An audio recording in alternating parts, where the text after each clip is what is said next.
आपके साथ में श्वेता गर्ग और आप देख रहे हैं एबी स्टार और वक्त हो चला है देश दुनिया की तमाम बड़ी खबरों का। प्रधानमंत्री नरेंद्र मोदी ने मंगलवार को वीडियो कॉन्फ्रेंसिंग के माध्यम से रोजगार मेले के अंतर्गत सरकारी विभागों और संगठनों में चयनित 51,000 से अधिक अभ्यर्थियों को नियुक्ति पत्र वितरित किए। इस दौरान उन्होंने सभी देशवासियों को धनतेरस की बधाई दी है। जहां पीएम मोदी ने कहा कि इस बार की दिवाली बहुत खास है। 500 साल के बाद पहली बार अयोध्या में अपने घर में प्रभु श्री राम विराजमान हैं। जहां पीएम मोदी ने कहा कि इस दिवाली की प्रतीक्षा में कई पीढ़ियां गुजर गईं। लाखों लोगों ने बलिदान दिए हैं, यातनाएं झेली हैं। हम सभी बहुत सौभाग्यशाली हैं जो ऐसी विशेष, खास और भव्य दिवाली के साक्षी बनेंगे। उत्सव के इस माहौल में आज इस पावन दिन पर रोजगार मेले में 51,000 नौजवानों को सरकारी नौकरी के नियुक्ति पत्र दिए जा रहे हैं। जहां मैं आज सबको बहुत बधाई और शुभकामनाएं देता हूं। उन्होंने कहा कि देश के लाखों युवाओं को भारत सरकार ने परमानेंट सरकारी नौकरी देने का सिलसिला लगातार जारी है। जब बीजेपी और एनडीए शासित राज्यों में भी लाखों युवाओं को नियुक्ति पत्र दिए गए हैं। अभी हरियाणा में तो नई सरकार बनते ही 26,000 युवाओं को नौकरी का उपहार मिला है। चाहे दोनों हरियाणा में एक उत्सव का माहौल है। जहां हरियाणा में हमारी सरकार की विशेष पहचान है कि वहां की सरकार नौकरी देती तो है, लेकिन बिना खर्ची, बिना पर्ची की नौकरी देती है। मैं आज हरियाणा सरकार में नियुक्ति पत्र पाने वाले युवाओं को विशेष बधाई देता हूं। आज भारत दुनिया की तीसरी सबसे बड़ी अर्थव्यवस्था बनने की दिशा में आगे बढ़ रहा है। देश की ये तरक्की देख देश का युवा ये भी पूछता है, और स्वाभाविक है, उसके मन में सवाल है कि जो गति आज है, जो विस्तार आज है, वो गति पहले क्यों नहीं पकड़ी? इसका जवाब है, पहले की सरकारों में नीति और नियत दोनों का अभाव था। साथियों, आप याद करिए, पहले ऐसे कितने ही सेक्टर थे जिनमें भारत लगातार पिछड़ता जा रहा था। खासकर टेक्नोलॉजी के क्षेत्र में दुनिया में नई नई टेक्नोलॉजीज आती थी, लेकिन भारत में हम उनका इंतजार करते रहते थे, सोचते थे भाई ये दुनिया में तो आया, हमारे यहां कब आएगा। जो टेक्नोलॉजी पश्चिमी देशों में आउटडेटेड हो जाती थी, निकम्मी हो जाती थी, तब जाकर के वो हमारे यहां पहुंचती थी। ये सोच बना दी गई थी कि हमारे देश में आधुनिक टेक्नोलॉजी डेवलप हो ही नहीं सकती। इस मानसिकता से कितना बड़ा नुकसान हुआ। भारत न केवल आधुनिक विकास की दौड़ में पिछड़ता चला गया, बल्कि रोजगार के सबसे महत्वपूर्ण सोर्स भी हमसे दूर होते चले गए। आधुनिक विश्व में जिन उद्योगों से रोजगार पैदा होता है, जब वही नहीं होंगे तो रोजगार कैसे मिलेगा? इसलिए हमने पुरानी सरकारों की उस पुरानी सोच से देश को आजाद कराने के लिए काम शुरू किया है। आज भारत दुनिया की तीसरी सबसे बड़ी महाराष्ट्र विधानसभा चुनाव के लिए भारतीय जनता पार्टी की चौथी लिस्ट जारी हो गई है। जहां इस लिस्ट में 2 उम्मीदवारों के नाम है। जहां पार्टी ने मीरा भयंदर से नरेंद्र मेहता को टिकट दिया है, वहीं अमरेड सीट से सुधीर पारवे को उतारा है। बता दें कि महाराष्ट्र विधानसभा चुनाव के लिए नामांकन दाखिल करने की आज अंतिम तारीख है, लेकिन महाविकास आघाड़ी और महायुति गठबंधन सभी 288 सीटों के लिए अब भी उम्मीदवारों की ऐलान नहीं कर सके हैं। बता दें कि महायुति में बीजेपी एकनाथ शिंदे के नेतृत्व वाली शिवसेना और अजीत पवार की गुट की एनसीपी के अलावा कुछ छोटे स्थानीय दल शामिल हैं। वहीं महाविकास आघाड़ी में कांग्रेस, उद्धव ठाकरे गुट की शिवसेना और शरद पवार गुट की एनसीपी के अलावा अन्य छोटे दल भी शामिल हैं।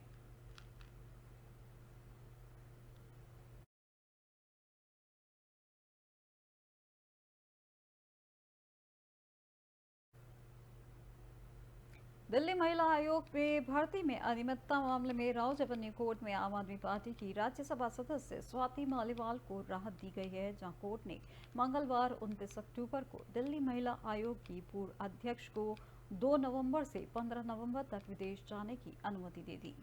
स्वाति ने यूनाइटेड नेशन के एक प्रोग्राम और बहन से मुलाकात करने के लिए विदेश जाने की अनुमति मांगी थी।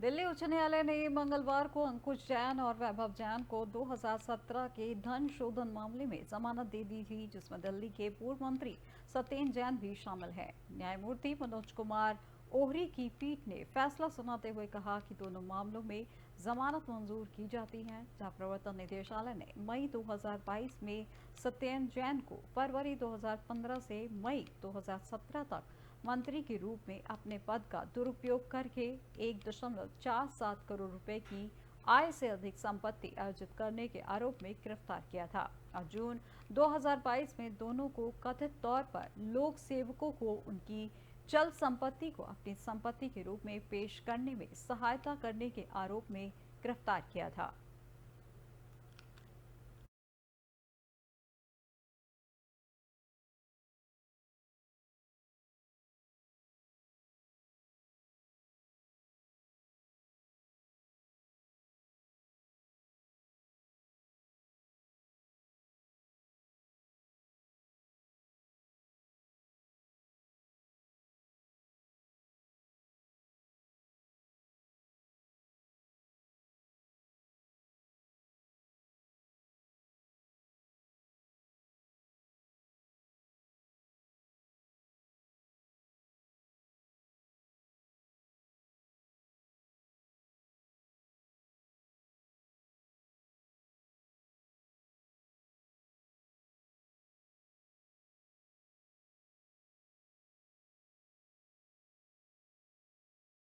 ने मंगलवार को अंकुश जैन और वैभव जैन को 2017 के धन शोधन मामले में जमानत दे दी थी, जिसमें दिल्ली के पूर्व मंत्री सत्येंद्र जैन भी शामिल है।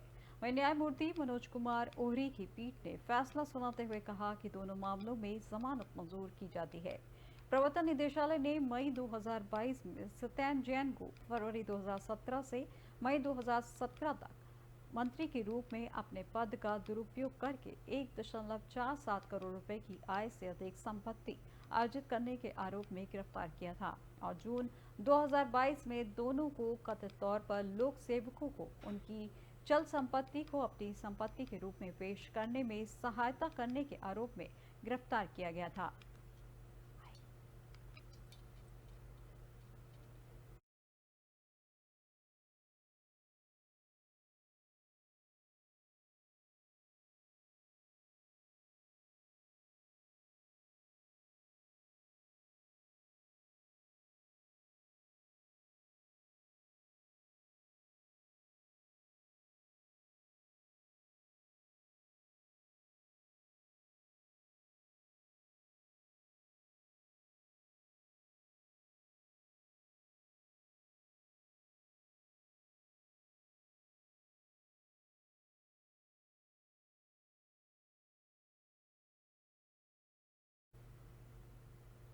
गाजियाबाद कचहरी में मंगलवार सुबह कुछ ऐसा हुआ जिससे पूरे अदालत परिसर में हड़कंप मच गया। सभी के विवाद सुलझाने वाले जज और वकील ही यहां आपस में भिड़ गए। दरअसल गाजियाबाद कचहरी में आज दिन में करीब 12 बजे वकीलों और जिला जज में एक मामले को लेकर नोकझोंक हो गई। विवाद बढ़ता देख जजों ने पुलिस बुला ली, जिस पुलिस को मामला शांत कराने के लिए बुलाया गया था। उसके आने के कुछ ही देर बाद विवाद जजों से हटकर पुलिस और वकीलों के बीच शुरू हो गया। जब मामला बिगड़ता देख पुलिस ने वकीलों पर लाठीचार्ज कर दिया। जानकारी के अनुसार लाठीचार्ज के दौरान वरिष्ठ वकील नाहर सिंह यादव को चोट लगी है, जब मौके पर भारी पुलिस बल तैनात है।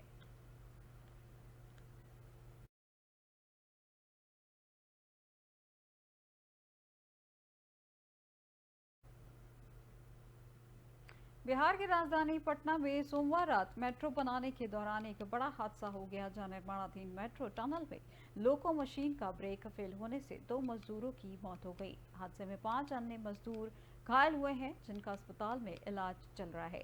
हादसा रात करीब 10 बजे पटना के एनआईटी मोड़ पर हुआ है। बताया जा रहा है कि मशीन में खराबी के कारण ये हादसा हुआ, जहां दिल्ली मेट्रो रेल कॉरपोरेशन यानी डीएमआरसी ने हादसे की जांच शुरू कर दी है।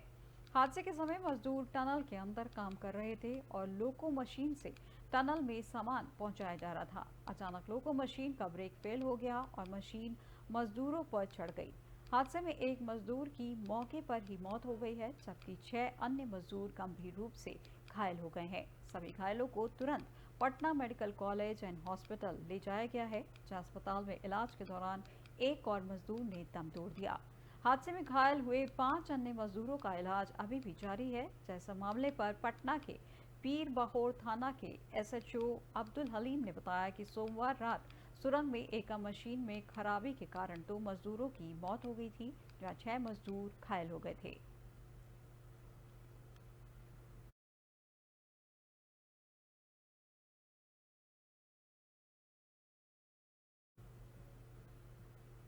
केरल के कासरगोड में स्थित अंटूबल वीरवर काबू मंदिर में दिवाली उत्सव के दौरान सोमवार देर रात एक बड़ा हादसा हो गया, जहां न्यूज एजेंसी के मुताबिक सोमवार देर रात मंदिर में दिवाली उत्सव मनाया जा रहा था, तभी आतिशबाजी के दौरान यह दुर्घटना हो गई, जहां इस घटना में 154 लोग घायल हो गए हैं।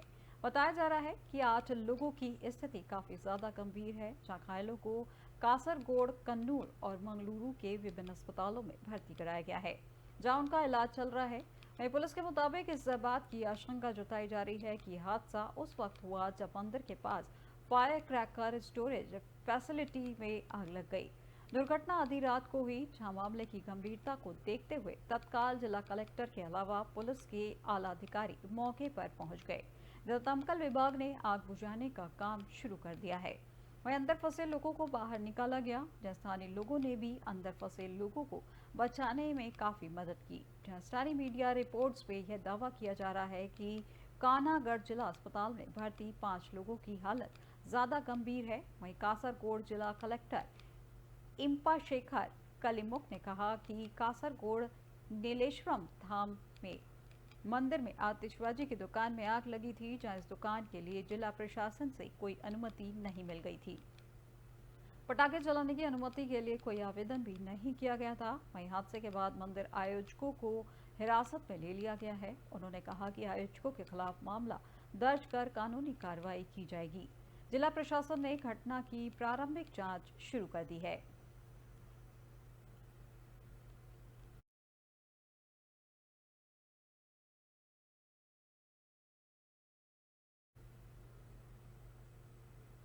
सलमान खान को धमकी और बाबा सिद्दीकी हत्याकांड के बाद लॉरेंस बिश्नोई एक बार फिर चर्चा में है, जहां साबरमती जेल में बंद गैंगस्टर लॉरेंस बिश्नोई को लेकर बड़ा अपडेट सामने आया है। लॉरेंस बिश्नोई को अखिल भारतीय जीव रक्षा युवा मोर्चा का राष्ट्रीय अध्यक्ष बनाया गया है, जब बिश्नोई समाज ने सर्वसम्मति से ये फैसला लिया है। लॉरेंस बिश्नोई को अखिल भारतीय जीव रक्षा युवा मोर्चा का राष्ट्रीय अध्यक्ष बनाया जाए, जहां इसके लिए सोमवार को बिश्नोई समाज ने एक अहम बैठक की और इस बैठक में काफी चर्चा के बाद लॉरेंस बिश्नोई के नाम पर मुहर लगी। बाकायदा इसके लिए आज यानी मंगलवार को बिश्नोई समाज की ओर से एक लेटर जारी होगा, जहां बिश्नोई समाज का दावा है कि हर बिश्नोई की तरह लॉरेंस बिश्नोई भी पर्यावरण प्रेमी है। इस वजह से यह फैसला लिया गया है। बता दें कि लॉरेंस बिश्नोई अभी अहमदाबाद की साबरमती सेंट्रल जेल में कैद है।